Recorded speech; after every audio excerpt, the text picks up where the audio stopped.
बांग्लादेश की पूर्व प्रधानमंत्री और बांग्लादेश नेशनलिस्ट पार्टी की प्रमुख नेता खालिदा जिया का निधन हो गया है। वे लंबे समय से गंभीर बीमारी से जूझ रही थी और उनका इलाज चल रहा था। उनके निधन के साथ ही बांग्लादेश की राजनीति के एक लंबे, संघर्षपूर्ण और निर्णायक अध्याय का अंत हो गया है। देश और विदेश से उनके समर्थकों, नेताओं और शुभ चिंतकों की ओर से शोक संदेश आने लगे हैं। खालिदा जिया का जन्म 15 अगस्त 1945 को तत्कालीन ब्रिटिश भारत के दिनाजपुर जिले में हुआ था। दिनाजपुर अब बांग्लादेश में है। खालिदा का बचपन अपेक्षाकृत सामान्य रहा और शुरुआती जीवन में उनका राजनीति से कोई सीधा संबंध नहीं था। उनकी पहचान और जीवन की दिशा तब बदली जब उनकी शादी बांग्लादेश के एक सैन्य अधिकारी जिया उर रहमान से हुई, जो आगे चलकर के बांग्लादेश के राष्ट्रपति बने।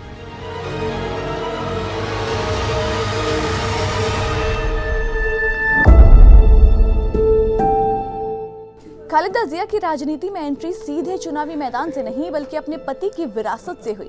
1981 में राष्ट्रपति जिया उर रहमान की हत्या के बाद बांग्लादेश की राजनीति में बड़ा शून्य पैदा हुआ।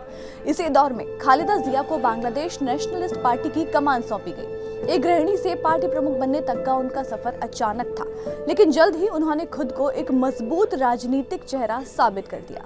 1991 में बांग्लादेश में लोकतंत्र की बहाली के बाद हुए चुनावों में खालिदा जिया देश की पहली महिला प्रधानमंत्री बनी। इसके बाद वे 1996 और 2001 में भी प्रधानमंत्री रही। उनके कार्यकाल के दौरान राष्ट्रवाद, सेना और प्रशासन की भूमिका और भारत बांग्लादेश संबंधों को लेकर के कई बड़े फैसले हुए। समर्थक उन्हें सशक्त नेता मानते रहे, जबकि आलोचक उनके शासन को टकराव और ध्रुवीकरण वाला बताते हैं। खालिदा जिया का राजनीतिक जीवन विवादों से भी अछूता नहीं रहा।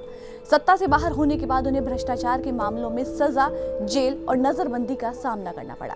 बीएनपी ने इन मामलों को राजनीतिक बदले की कार्रवाई बताया, जबकि सरकार ने इन्हें कानून का पालन बताया। लंबे समय तक बीमारी, जेल और इलाज के बीच उनका राजनीतिक प्रभाव धीरे धीरे सीमित होता गया। खालिदा जिया और अवामी लीग की नेता शेख हसीना के बीच चली दशकों पुरानी राजनीतिक प्रतिद्वंद्विता ने बांग्लादेश की राजनीति को दो ध्रुवों में बांट दिया। इन दोनों नेताओं के टकराव ने न सिर्फ सत्ता परिवर्तन तय किया, बल्कि लोकतंत्र, संस्थाओं और सड़क की राजनीति को भी प्रभावित किया।